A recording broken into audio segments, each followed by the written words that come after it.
Próximo tema que viene, que es una noticia histórica, un fallo histórico. ¿Cómo olvidar? Hace ya, no sé, 15, 16 años que entrevisté a nuestra invitada para un diario y ella se emocionó y lloró en esa entrevista que no era televisada. En ese tiempo algunos, incluso demócratas cristianos, decían que ella pensaba que habían matado a su padre porque era la regalona de Eduardo Frei. Y la verdad es que el tiempo le ha dado la razón. El tiempo ha confirmado el homicidio del presidente Eduardo Frei. Está Carmen Frei con nosotros, la primera que movió mar y tierra para que se supiera la verdad y que nunca perdió la fe en que esto se descubriría. Vamos a estar conversando con Carmen, a quien le agradecemos que está en el estudio de la mañana de Chilevisión, y vamos a ver una nota ahora para que usted entre en contexto de todo lo que ha ocurrido. Estamos en presencia de un fallo que es histórico. Primera vez que en nuestro país se condena por el magnicidio de un presidente de la República. Fallo histórico que a 32 años de ocurridos los hechos al fin tiene culpables. El ministro en visita, Alejandro Madrid, declaró que Patricio Silva Garín, médico que atendió al expresidente Frei Montalva el 22 de enero de 1982, es el responsable de su muerte, sentenciándolo a 10 años de cárcel por homicidio simple. Aquí no hubo un problema de una mala praxis médica, no hubo eso. Aquí hubo gente que intentó matar al presidente y que logró ese resultado, ¿verdad?, a través de métodos desconocidos para la opinión pública y que indudablemente revisten la gravedad suficiente como para pensar que es el primer caso de magnicidio en la República en más de 200 años de existencia. Los otros implicados en el asesinato del exmandatario fueron Luis Becerra y Raúl Lillo, chofer y agente civil de la CNI. Ambos fueron condenados a la pena efectiva de 7 años de presidio mayor en su grado mínimo, mientras que el médico Pedro Valdivia Soto y los tanatólogos Helmar Rosenberg y Sergio González deberán cumplir condenas de 5 y 3 años respectivamente. La familia Frei se mostró satisfecha con la decisión de la justicia. Junto con la satisfacción de haber alcanzado un avance sustantivo en este caso, también nos embarga un enorme sentimiento de tristeza al quedar plasmadas con certeza las sospechas que siempre tuvimos en relación a la muerte del presidente Frei. El presidente Piñera también reaccionó ante las 811 páginas del fallo del juez Madrid y condenó el homicidio. Quiero expresar mi más indignada condena a un acto tan cruel y tan vil. Y también hacer llegar mis más sentidas condolencias a la familia del presidente Frei Montalva y muy especialmente a sus hijos. Y también al Partido Demócrata Cristiano. Una resolución histórica en el Poder Judicial y que da término a más de 3 décadas de incertidumbre por la muerte de uno de los presidentes más recordados de Chile. Bueno, se escribieron libros, se buscaron antecedentes, se reporteó. Carmen Frei hizo un llamado desesperado hace ya tantos años para que se investigara al menos lo que ella siempre pensó, lo que ella siempre creía que era un asesinato, que su padre había sido asesinado. Carmen, gracias por estar con nosotros. El fallo de ayer, vamos a partir por esto, que es lo obvio, ¿no? ¿Cómo recibes el fallo de ayer? Gracias, un gusto estar con ustedes. El gusto es nuestro, pues. Bueno, con tranquilidad, porque cuando se llegan a las metas es doloroso, muy doloroso, ha sido muy duro, porque es distinto cuando uno tiene dudas y tiene alguna certeza de cosas muy raras que pasaron cuando mi papá estaba en la clínica, pero ya que un fallo tan contundente, son 811 páginas del fallo y demuestra toda la trama tan siniestra que se montó para asesinar a personas que pensaban distinto, que ellos consideraban que era una amenaza para ellos, una persona como mi papá, que lo único que luchó toda su vida justamente por conseguir que fuéramos verdaderos demócratas y que viviéramos en un país mejor. Y solo por el llamado que hizo él en el Teatro Caupolicán, cuando le habló directamente al general Pinochet y le pidió que se llamara una asamblea constituyente, que tuvieran un diálogo y que de cara al país hubiera un plebiscito, que en esa época estaba todo viciado. Y pasó a ser una persona que había que eliminar. Y durante todo el fallo y durante todos estos años, cuesta imaginar cómo fue todo tan pensado, tan siniestro, tan calculado. Tan calculado, tan hecho para que nunca se supiera la verdad. Y además con las escuchas, los seguimientos, en fin, todo lo que los 2 atentados que tuvo mi papá antes, todo con recursos y venía directamente del muy alto mando. Acuérdense que Pinochet decía: en este país no se mueve nadie, no se mueve una hoja sin que yo lo sepa. No, obviamente, por todo lo que ha investigado el juez, obviamente que las máximas autoridades cívico-militares de ese entonces participaron en la planificación y las órdenes para eliminar. Carmen, hay un dato, ¿no? Bueno, he tenido oportunidad de leer 2 libros que se han escrito sobre el asesinato de su padre. Pinochet pide asistir al funeral de su padre, ¿no? Cuando muere mi papá, como debe haber sido una media hora después, llegó a la clínica Santa María el jefe del protocolo del gobierno militar y dijo que el general Pinochet venía con su señora, que iban a venir en un helicóptero, no sé dónde están, y a dar el pésame. Y mi mamá le dijo: dígale que no lo vamos a recibir, así que no venga. ¿Eso es porque de alguna manera su mamá tenía algún sentimiento, algo que le indicaba que esto no podía proceder de manera natural, como muerte natural? Porque recordemos que su padre ingresó por una hernia. Una hernia al hiato. Una hernia al hiato que era casi ambulatorio. Exactamente. Y luego, incluso hoy día, aparte del expediente que de la sentencia dice que era una operación absolutamente innecesaria la que se le realizó. Entonces, había algo en el corazón de su mamá que a lo mejor le indicaba que esto no era. Sí, yo lo conversé con ella muchas veces y ella era, como todas las mamás, quieren proteger a los hijos. Entonces me decía: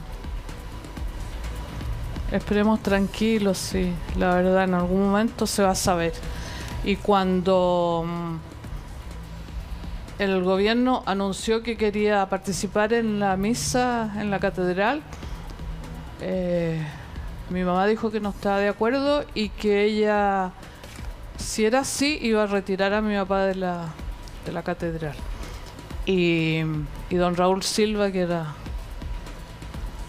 un cardenal excepcional, gran amigo de mi papá y quería mucho también a mi mamá, fue a mi casa, mi mamá estaba en la casa y le dijo: confía en mí, le dijo, vamos a hacer una ceremonia en la mañana para las autoridades y en la tarde vamos a hacer la misa de nosotros con toda la gente que nos acompaña. Y así fue. Y además fue muy duro porque Eduardo, mi hermano, llegó a la casa y le dijo a mi mamá: yo no puedo dejar a mi papá solo, así que yo voy a ir. Y estuvo la primera persona, no se le acercaron cuando llegaron a darle pésame nada. Y además, encima del ataúd de mi papá estaba la bandera chilena y habían puesto también la bandera de la democracia cristiana. Y alguien antes, cuando dijeron que venían las autoridades, a toda carrera cosió la bandera de la falange a la bandera nacional. Y Pinochet entrando dijo: saquen esa bandera. Y entonces empezaron a forcejear, pero como la habían cosido, y ahí Eduardo les dijo, si la sacan, me voy. Y ya, como venían entrando, quedó con la bandera. Y ahora yo tengo la bandera y pienso en alguna ceremonia en el Museo de la Memoria que esté ese recuerdo. La va a donar. ¿Cuándo empieza la sospecha, Carmen? Yo me acuerdo haber entrevistado hace tantos años y usted en esa entrevista se emocionó. Yo lo tengo... Yo ya estoy viejo, digamos, el periodista ya viejo. Y te he hecho muchas entrevistas y tengo esa muy guardada, porque usted mientras me relataba, usted se emocionó en la entrevista y me decía, yo tengo la certeza, la seguridad, tengo datos, pero creen que estoy loca, me decía en ese momento.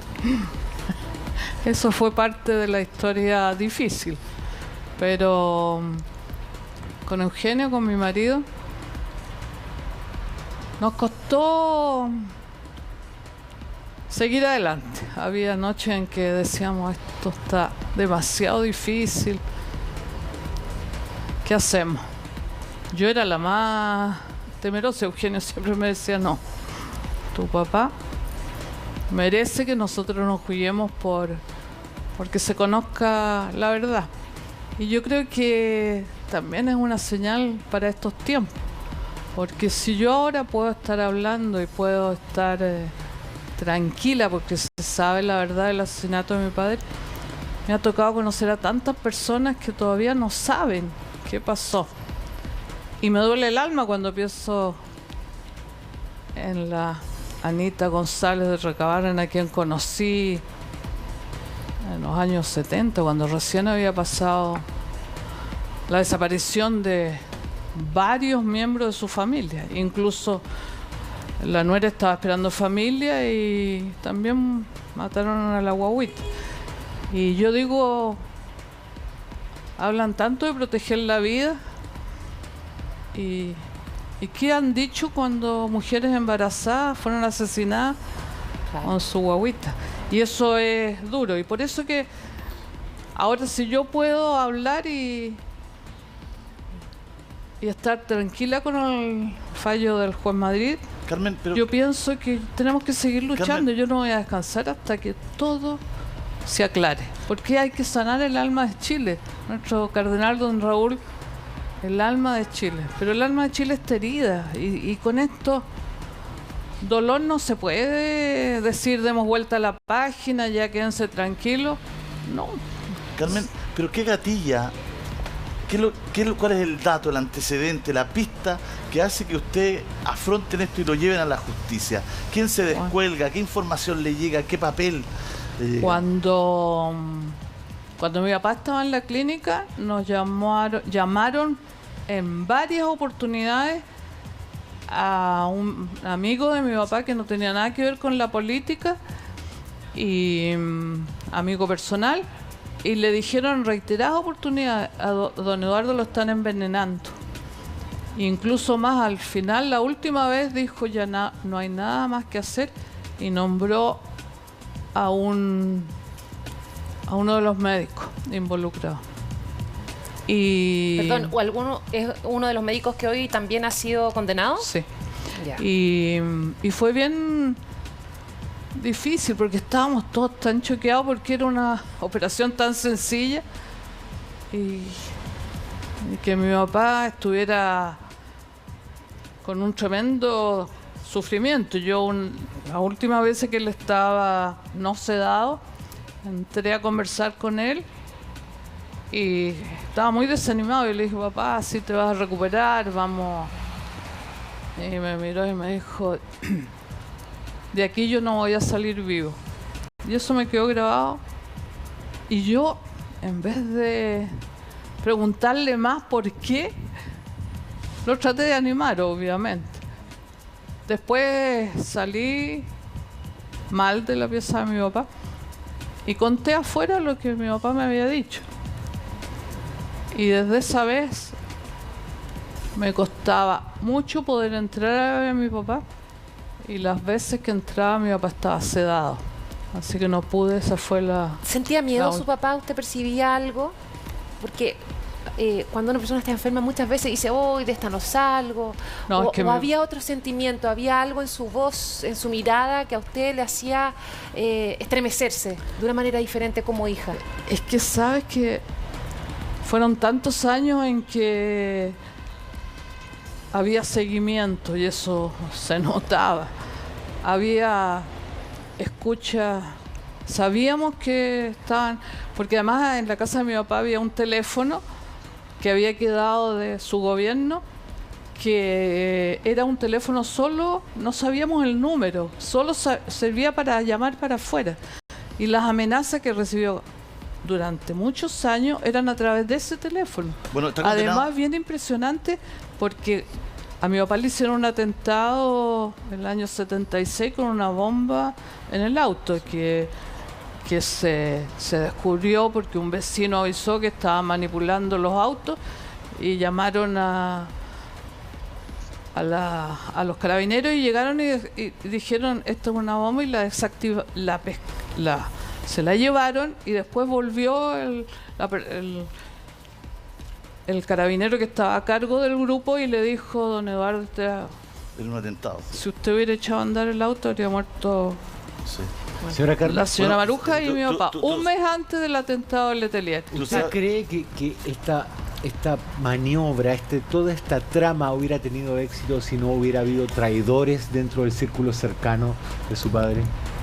Yo creo que fueron fundamentales y por eso hoy día están Luis Becerra, condenados. Porque violaron la confianza de mi papá en ellos.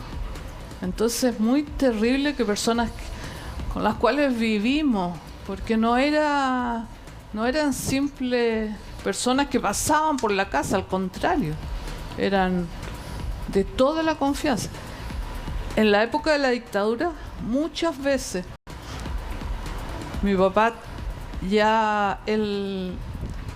este señor no era chofer de mi papá, pero siempre estaba en la casa porque era de toda confianza y sobre todo cuando había cualquier cosa él llegaba inmediatamente y le decía, señora Marujita, que vengo a ponerme a su disposición.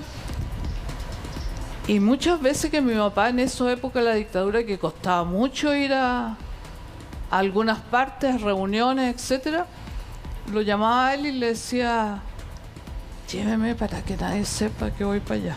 Y era un agente en el fondo.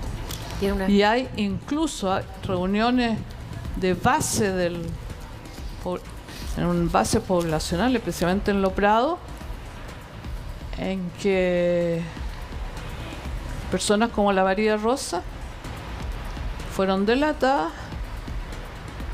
y la María lo pasó muy mal cuando estuvo presa, muy Carmen, mal. Lo que pasa es que ahí se va configurando, y fue delatada. Ahí se va configurando toda esta situación organizada, ¿no? Porque por un lado está Luis Becerra, el chofer, ¿no es cierto?, que va cumpliendo el papel de la delación, de la información. Por otro lado tiene 7 años Lillo, que ya está preso. Lillo tiene 5 años por el caso Berríos, creo. Entonces, Lillo también era el de las escuchas telefónicas, el que estaba encargado del seguimiento de los partidos. Sí. Entonces, ahí se iba armando la trama como para ir sabiendo a dónde se podía atentar contra él. Absolutamente, sí. Cuando mi papá se fue a la clínica en noviembre, le pidió a este caballero que lo llevara a la clínica porque no quería, como era una cosa tan sencilla, no quería que hubiera ni publicidad, ni que llegara gente a verlo a la clínica, porque él iba a estar entre y sale, digamos. Oiga, sí, y él lo llevó y lo dejó en la pieza, o sea que sabían perfectamente a la hora que mi papá llegó la pieza, que incluso más lo que ha visto el juez, que 3 días antes de que mi papá ingresara a la clínica llegó un grupo grande de personal del hospital militar y civiles, que ellos estuvieron en el lugar donde iba a estar mi papá y en el pabellón.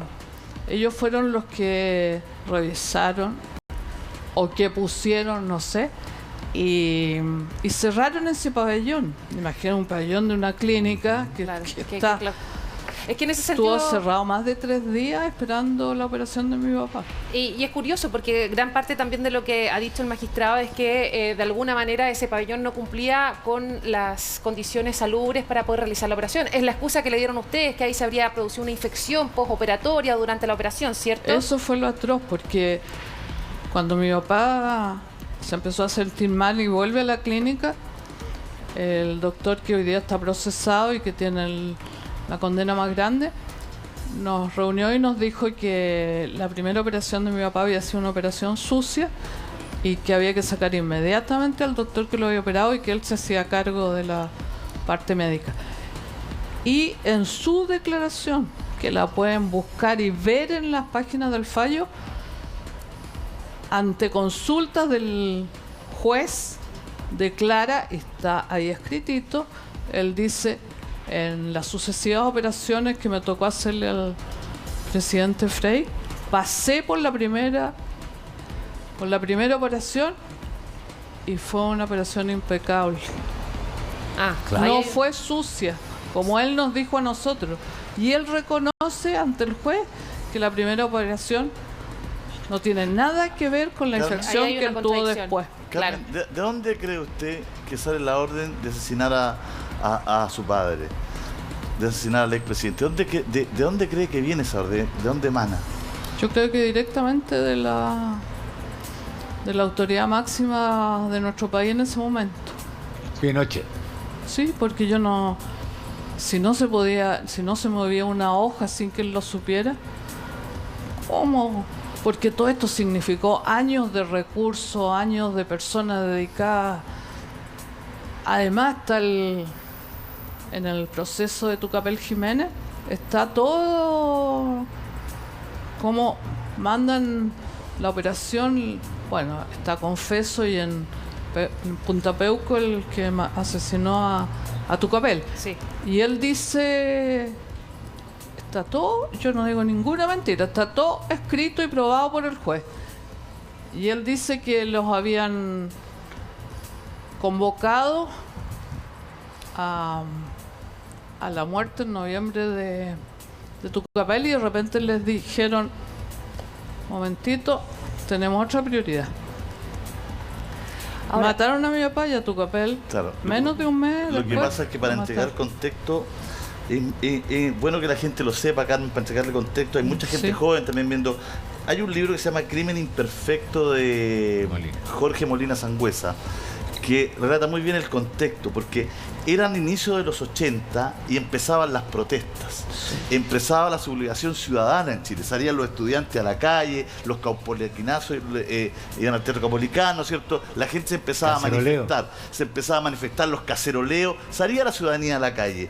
En ese momento, lo que se ha podido comprobar por los distintos casos es que habían dos grandes líderes en el país. Uno político, que era Eduardo Frei Montalva, y uno sindical o ciudadano, que era Tucapel Jiménez. Exacto. Y los dos son asesinados, a la luz de lo que ya el fallo de ayer, los dos son asesinados en el lapso de un mes. En el lapso de un mes. Primero Eduardo Frei y segundo Tucapel Jiménez, que es que están sus asesinos confesos y presos. Y ahí es donde usted dice, claro, si uno junta los juicios, si uno ve los libros, este es el contexto del país en el que se da. Por eso usted dice, esto tiene que haber venido desde arriba. Obviamente.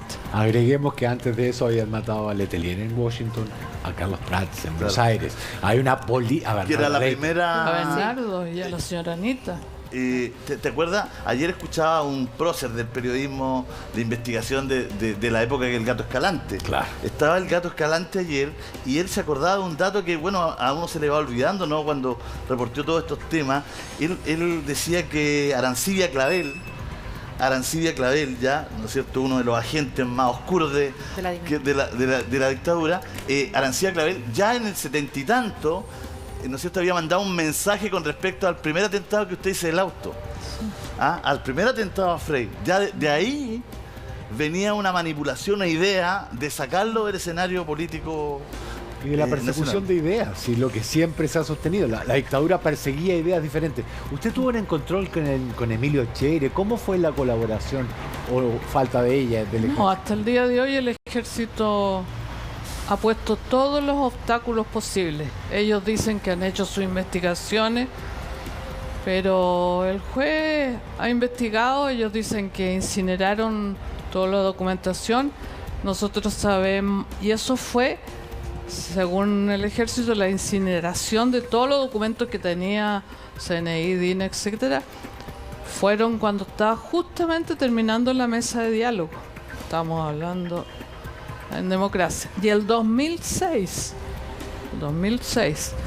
por una persona que nos llamó, porque mucha gente, pudimos reconstruir la historia por mucha gente que nos llamaba y nos contaba, enfermeras, qué sé yo, personal subalterno de las Fuerzas Armadas, que nos daban datos. El 2006 hubieron declaraciones ante el juez, todo escrito en el fallo, en que decía que todos los papeles los habían microfilmado. El juez hizo el seguimiento, el juez sabe dónde se procesó todo esto, cuántas copias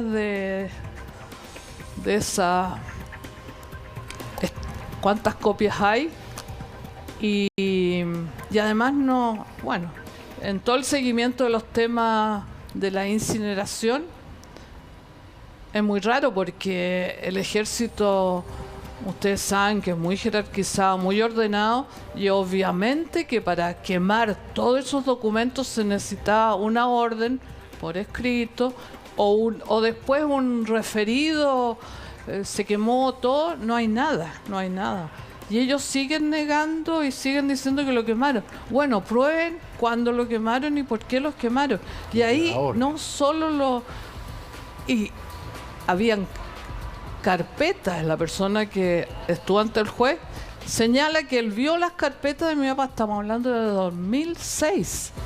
Y hasta el día de hoy, tanto la clínica de la Universidad Católica, que dejaron el cuerpo de mi padre de una manera atroz, porque a nadie se lo doy saber que a mi papá lo vaciaron, se llevaron sus vísceras, todo. Y el 2006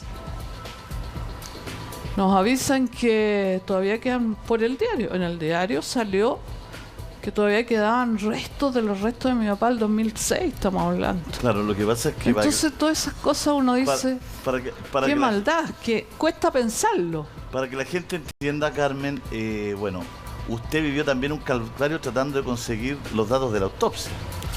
Siempre la negaron. En la Universidad Católica, ¿no? Así es, en la Universidad Clínica. Bueno, dos de los médicos que están también condenados ahora fueron los que llegaron, y a nosotros siempre nos dijeron que a mi papá le iban a poner una inyección para conservarlo, porque como iba a estar unos días en la catedral, y al final, por una persona dentro de la clínica que nos dijo el año 2002, nos dijo, hay una autopsia que parece que es la de don Eduardo. Y ahí... Una copia de esa autopsia estuvo en manos de Luis Castillo, actual subsecretario de redacción. Porque ahí vamos a llegar allá, porque ahí es clave un testigo, Carmen. Porque lo que pasa es que cuando está Eduardo Frei muerto, fallecido, llega un grupo de médicos, ¿no es cierto? Y no sé si está bien horario, ayúdame, Mauricio, para relatar, porque aquí hay una persona que se descuelga, que es una persona que acompaña a estos médicos, a los condenados, ¿no es cierto? Acompaña Víctor Hugo, no voy a decir el apellido, el señor Víctor Hugo CH, acompaña y ve toda esta situación, y ve cuando a Eduardo Frei Montalva lo desviceran, ¿no es cierto? Que es que lo que usted relata, ¿no? Claro, entonces lo abren. Además yo entré a la pieza, me sacaron de muy mal modo y me dijeron, usted no puede estar aquí, y al mirar de refilón vi una escalera de tijera, que después me explicaron que era donde habían colgado a mi papá boca abajo y todo lo demás. Claro. Entonces muy atroz. Bueno, atroz. Y aquí llegamos a un tema que es un tema de actualidad y no podemos dejar pasar, Carmen, porque se produce esta situación cuando cuelgan a su padre, le sacan las vísceras, ¿no es cierto? Y los tiran a un balde, relata Víctor Hugo, porque es dramático el relato, ¿no es cierto? En una bolsa de basura. En una bolsa de basura y un balde. Meten todas las vísceras de mi papá y además nunca supimos que hubieran hecho todo. Llegaron menos de 20 minutos después que murió mi papá. O sea que estaban preparados y alguien los recibió, los hizo pasar. Estaban esperando el minuto, digamos. Claro, pero después pasa el tiempo y ustedes quieren respuestas con esto. Van innumerables veces, ustedes, los periodistas, los investigadores, a la Universidad Católica. Y ahí sale el nombre de Luis Castillo, Carmen, que él es subsecretario de redes asistenciales hoy día, ¿no?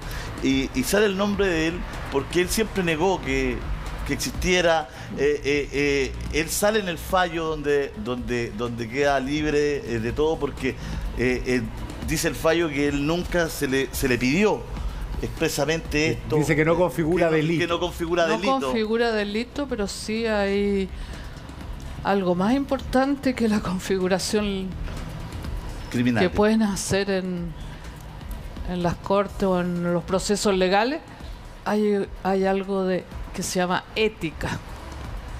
Y nosotros creemos, bueno, mi papá nos dio siempre ejemplo de una ética muy definida. No sé, una autoridad pública, un servidor público tiene que tener ética, responsabilidad. ¿Cómo vamos a confiar en una persona que él está en las 811 páginas, toda su declaración ante el juez? Y él dice que sí, que el año 2000, otro de los médicos que está condenado hoy, le mostró estos documentos y justo yo había hablado en el Senado, había planteado todo esto y había pedido que si alguien tenía alguna información nos avisara. Y el doctor, uno de los procesados, le lleva los documentos y le dice: tenemos esto aquí. Y él lo dice: no. Y lo dice él mismo en su declaración ante el juez. Y él dijo: no, guárdenlo hasta que la familia lo pida. Sí, claro. ¿Ustedes van a seguir pidiendo la salida de él? él? Como familia, como partido. Yo creo que es tan impresentable un servidor público, como decía, que tenga una ética errática, por decirlo menos. Porque imagínense, hubiéramos sabido el año 2000 que todavía quedaban restos de mi papá, que lo íbamos a saber el 2006, que lo de los que quedaban restos. ¿Cuánto tiempo nos habríamos ahorrado? ¿No habríamos esperado tantos años? Y ¿Nunca todavía... ha hablado usted con Luis Castillo? No. ¿Nunca ha tenido las ganas de llamarlo? Nunca la Universidad Católica me ha contactado para decirme... ¿Nunca le ha pedido disculpas? Disculpas no sirven para nada hoy día, pero sí reconocer... Claro. Que mi papá fue alumno distinguido de la Universidad Católica, fue profesor, fue el primer presidente de la Universidad Católica. Y ustedes no saben, todos estos años, como muchas distintas generaciones de alumnos han tratado de hacer un auditorio o una sala con el nombre de mi papá. Hay sala para muchas otras personas que también merecen el reconocimiento porque también fueron asesinados, pero de mi papá nunca. Y esto se consiguió hace ¿cuánto? 4 meses. Dígame una cosa, don Carmen, un reconocimiento, por último, un nombre de él en una plaquita, dice usted. Placa. Pero nada. ¿Por qué, si el presidente Piñera habla tan bien de su padre, habla tan bien de su gestión, habla en tan altos términos de este crimen, por qué cree usted que nos saca Luis Castillo? Yo creo que yo he sido política, pero de buena política, no la política de hoy en día, y conozco ese mundo. Y yo creo que... ¿Y qué es lo que le aprendí a mi papá? Cuando uno habla, también lo tiene que hacer práctico. No sirve para nada hablar. Uno puede hablar, decir muchas cosas, pero en la práctica las acciones que tú haces es lo que refleja lo que tú piensas, y no hay correlación entre algo que se habla y que no se hace, porque no es consecuencia. Entonces, ¿por qué los políticos hemos perdido confianza? Porque, claro, y a ustedes los periodistas les puede tocar. Es muy fácil llegar acá y decir cosas muy bonitas, pero ¿lo estás haciendo tú realmente en tu vida? Eso que estás predicando. Y yo creo que el recuerdo de mi padre es eso, una persona absolutamente consecuente. Él nunca perdió la brújula. Carmen. Él sabía que el poder era para servir a la gente y no para ¿Debería hacerse renunciar rico. Castillo? ¿Debería renunciar? Eso le corresponde a ella. Pero, No. ¿pero usted qué cree? ¿Que él debería renunciar, dar un paso? Después de todo Después lo que de todo lo que estoy diciendo, obviamente es una... es ético más que todo, ¿no? Sí, es bueno, lo que hemos estado Carmen, ¿y conversando. el móvil de Castillo para ocultar la información, para no entregarla?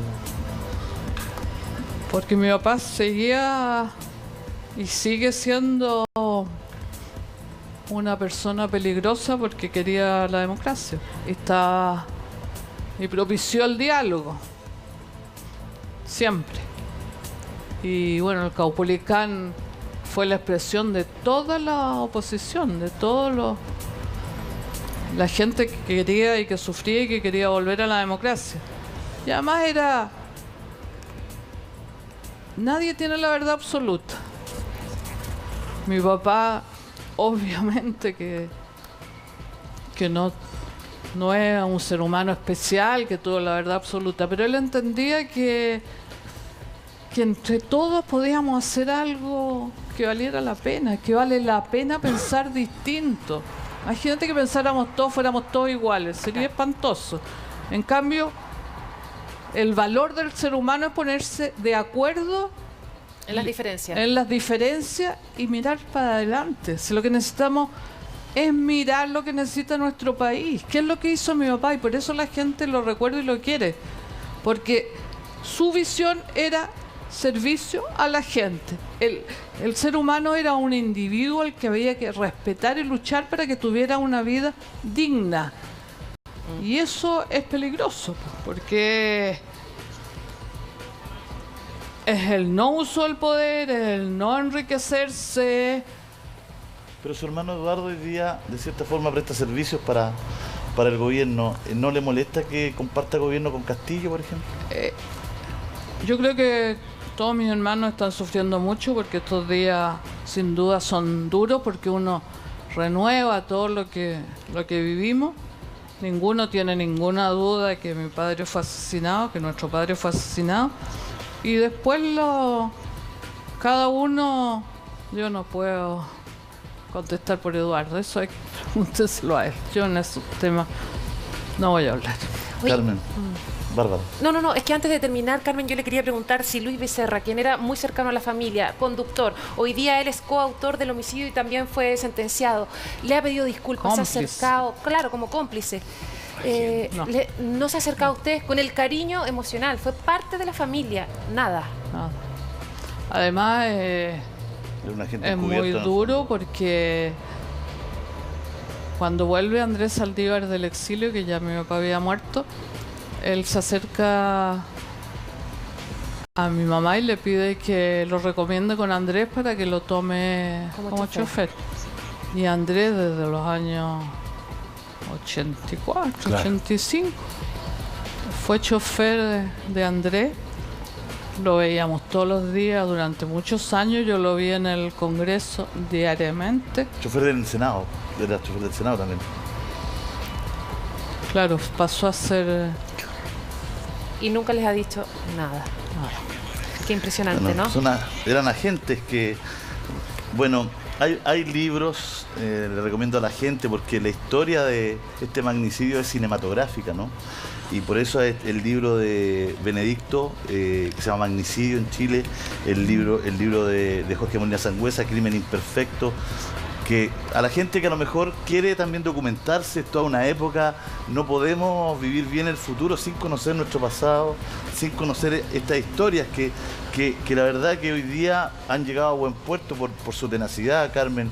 Yo quiero recalcar que usted y su hermana fueron las primeras en ir a la justicia con esto. Sus hermanos se sumaron varios años después, Eduardo y Francisco el 2008 creo, por ahí.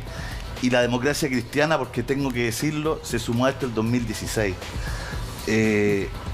Porque son antecedentes, ¿no? Porque hoy día todos dan declaraciones. Claro. Pero la Democracia Cristiana se subió a este juicio el 2016. Usted, el 2000, quería poner este tema en la palestra. Le quiero agradecer por eso. Por Muchas venir gracias. acá. Gracias, compartir con nosotros. Muchas gracias, gracias. Carmen. Gracias. Muchas gracias. Estamos haciendo la mañana de Chilevisión, son las 11:33 minutos. Después de estas historias que no